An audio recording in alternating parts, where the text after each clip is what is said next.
Good morning, everybody. Welcome to Pecos On The Move on this Monday. It is July 13th, 2026. We hope your morning is going well. Thank you so much for spending part of it with us. And we're being joined live in our studio this morning by Mr. Jimmy Dutchover. He is Executive Director of the Pecos Economic Development Corporation. Jimmy, good morning. Welcome. Good morning, Bill. How are you doing? Doing great. Hope you had a good weekend. I did. I don't know if it was long enough, but I sure got a chance to get some rest that I needed. Got some much-needed rest. Yes, sir. That's what weekends are supposed to be for. So often, this is. I was telling Lila this is the first time I've had a chance to take a long weekend off in 3 years, but it was well needed and like my wife said, it was well deserved. All right, very good.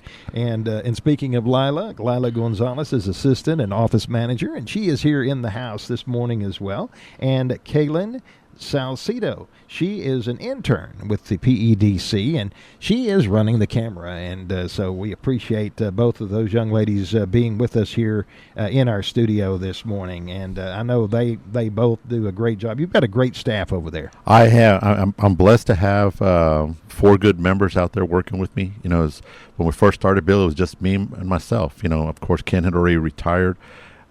We left that office management vacant, and then I waited to find the right person, and Lila came along. All right, very good. Well, in Reeves County and Pecos, Texas, a strategy for how a rural West Texas city can increase annual revenue by $5 to $10 million annually over the next 20 years while remaining compliant with Texas law is being formulated for the taxpayers by the Economic Development Corporation. And I know you wanted to talk a little bit about this plan this morning, Jimmy. Yes, Bill. You know, so often we hear about truth in taxation, or that people feel like their property values and taxes are too high, and it's not keeping up with the time. Wages aren't keeping up with it. Texas cities have limited number of ways that they can generate the revenue according to the Texas Constitution. You know, and you got to remember that they have to take care of the police. They need to take care of the streets. They need to take care of water and parks, code enforcement. You know, the list goes on and on about all the work that the town of Pecos City staff members and officials have to oversee. The biggest thing, of course, is property taxes. You need to raise money, then you look at taxes. You find a way to sit down and increase that ad valorem that is necessary.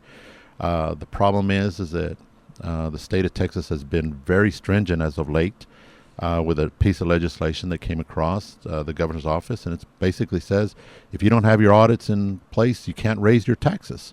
So it's hindering a lot of communities. Then you have the local sales tax. We're maxed out, Bill, as to what we can use out here, the 2.25. You get 8 1/4, 6 of it goes to the state, 2.25 comes back to the city. Half of that goes to the city, and half of it goes to help our hospital district. That's the way we originally funded it when it came in. Then you have utility revenues, water, wastewater, electrical, and solid waste that you can actually charge fees for. Then you have fees that are put on permits.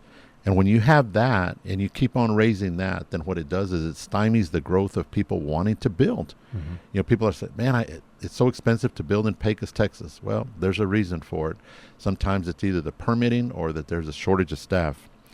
Then you have impact fees, things that you can put on other items. You have your hotel occupancy tax. You have the Economic Development Corporation. We get a very small portion of ours comes from the sales tax bill. As a matter of fact, when it first started in 2000, if I remember correctly, it was a 4A, and it was 1/4 of a cent of what the economic development or what the town of Pecos City was receiving. Now it's 1/8 of a cent. So we've lowered our part. We've done our part to sit down and give more money back to the town of Pecos City. And then there are federal and state grants. We have a grant writer who helps us look at the competitive grants that are out there at the state and the federal level. And if I remember correctly, the city of Pecos just hired a grant administrator or oversight. I don't know exactly what her responsibilities will be, but I had the privilege of meeting her this last Thursday. Great. And then, of course, you have certificates of bonds and obligations. So you can actually go and borrow the money. Again, they're going to want to know your finances, how are you going to pay it back. And then you have interlocal agreements. though, and that's cost sharing. That was done when we had the police station or the firefighters and the ambulance fighters or EMTs. That's already been taken over by its own jurisdiction. You know, the voters voted this in. It was something that I was instrumental in helping when I was out at helping our state senator and our state representative in Austin. You know, that and the water district. Take care of your water, take care of the firefighters, take care of your EMTs. You never know when you're going to need them, Bill, and we found a way to sit down and put that burden on a lot of the oil and gas industry versus the taxpayers. So, and then the last one is really, how do we sit down and use a TIRZ? We always look at Big Brother.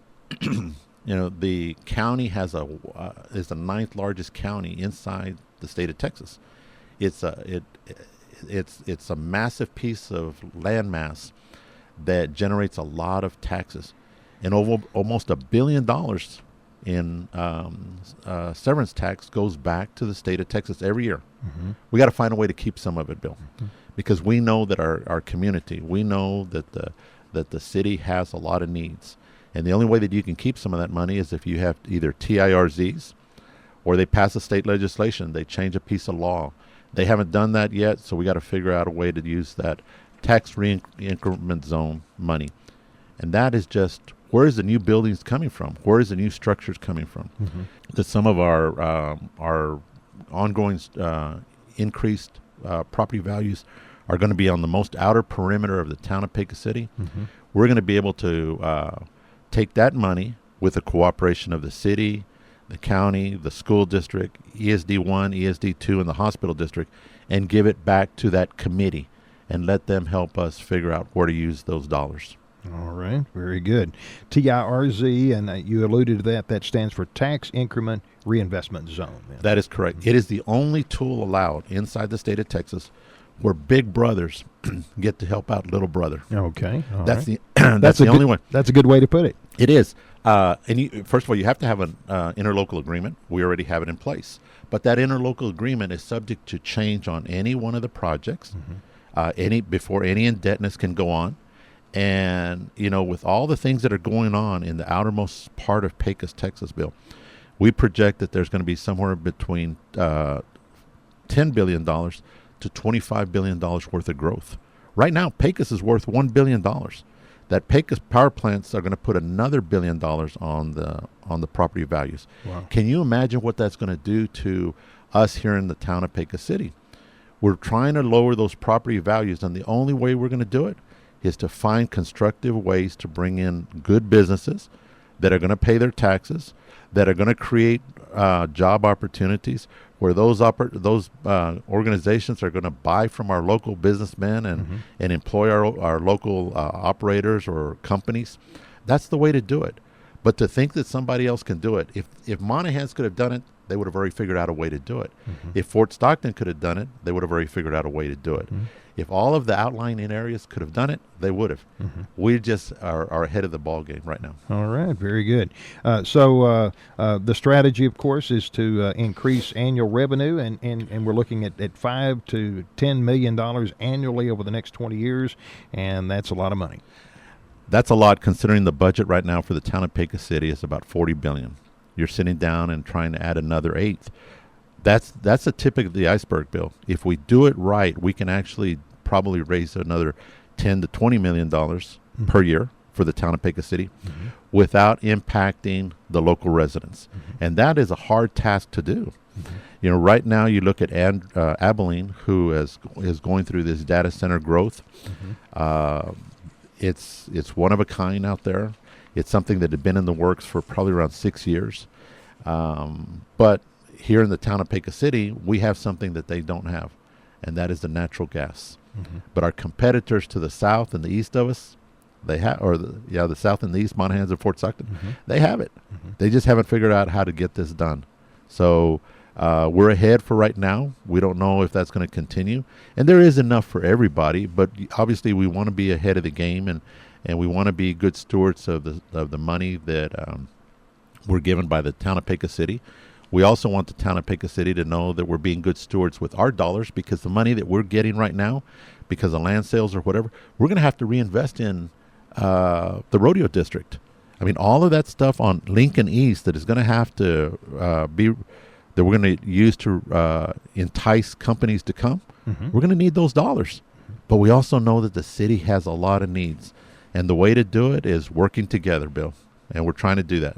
Correct me if I'm wrong, but Reeves County is a leader, if not the leader, in natural gas resources. Is that a true statement? Number one. It is a number one producing natural gas in all of the state of Texas. Wow. It is also the number one receiver and sending money back to the state of Texas with regards to what I call the severance tax. $1 billion a year. Can you imagine if we were able to just keep a small slither of that? If we were able to keep that $5 or $10 million that we were alluding to earlier, we'd be in great shape. But that's not the way the state of Texas Constitution is set up. It's set up that we give the excess money back to Austin, and then Austin does what they want to do with it. Yet we're producing it, and we're the ones getting behind the 8 ball. And then when it looks like there's internal fighting or disagreements or whatever, it's not. It's just how do we get there collectively to try and make a good community for ourselves, for our children, for our grandchildren, our great-grandchildren to come. Right. We want to make a good community even better. That's exactly right, Bill. That's exactly right. All right, very good. Now, you wanted to talk about an ad that will be coming out in the Pecos Enterprise this week that local residents can watch for. That's going to have really a lot of information. And I know Lila and your interns and staff have been working real hard on this and putting it together. But I was looking it over, and it's got a lot of the projects that you all have been successful in completing, and projects that are in the works and planning and so forth. And there's going to be a lot of great information in there for folks to read. Well, Bill, it is. It starts off with explaining TIRZ, how you can sit down and capture a lot of the money by working together with the other taxing entities. The others are the projects that we have either started, completed, or are nearing completion as far as the parts that the Economic Development Corporation have a role in. A lot of the information, obviously, is for the citizens of the town of Pecos City, but it also extends to things and projects that are outside the city limits. And so when we discuss things in my office, are we talking about something inside the city limits or outside the city limits?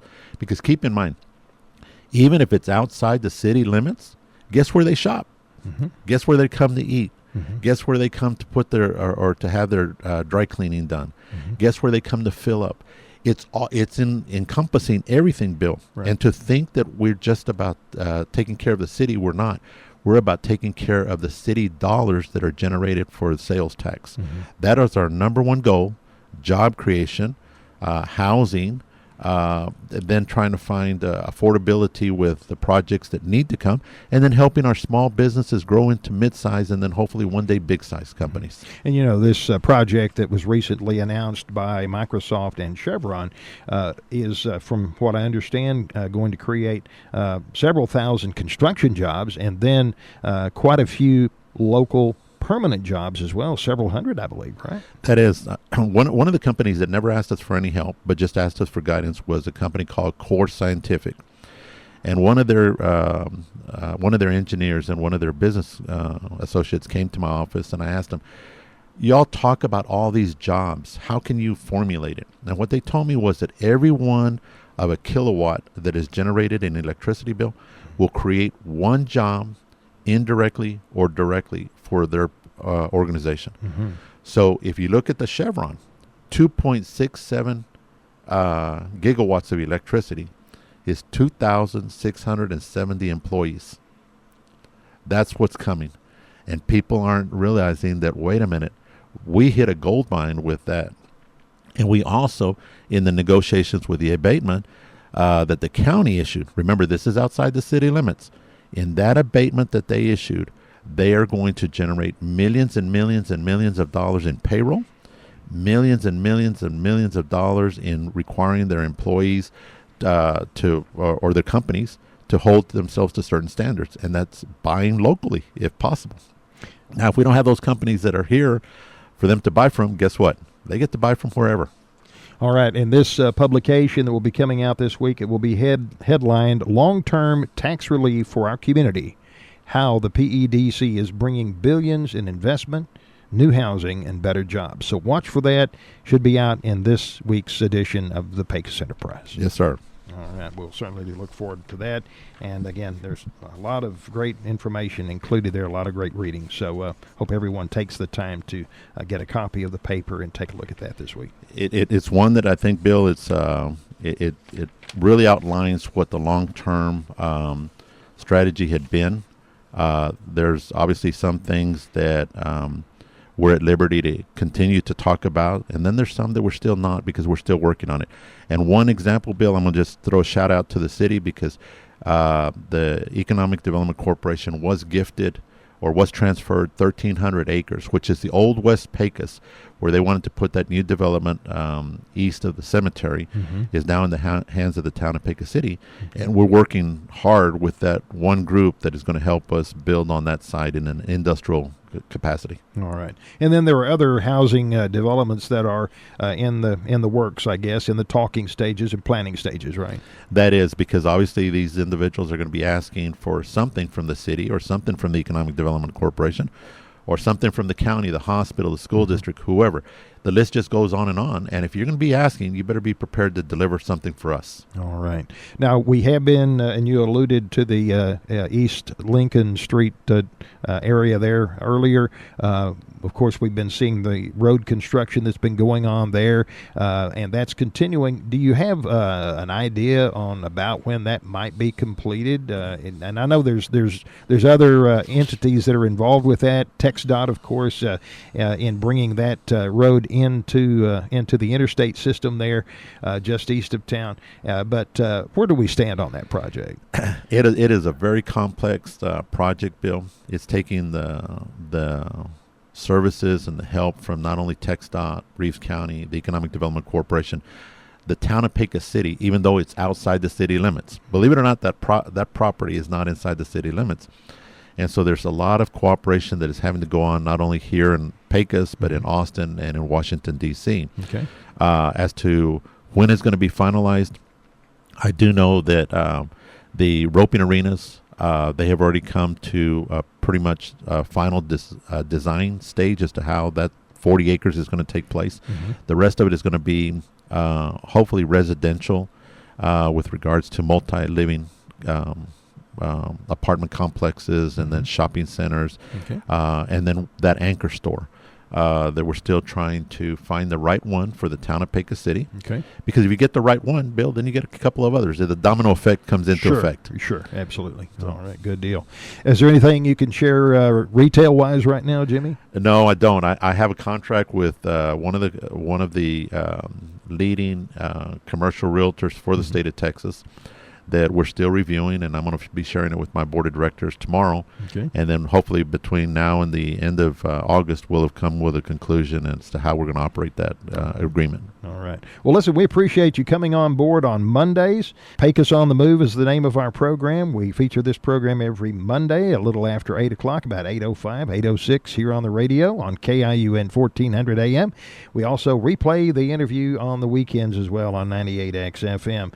Thank you so much for coming and sharing the information this morning, Jimmy, and we'll talk to you again next week. Appreciate you very much, Bill. Mr. Jimmy Dutchover, Executive Director of the Pecos Economic Development Corporation, our special guest this morning on Pecos On The Move. Y'all have a great day out there.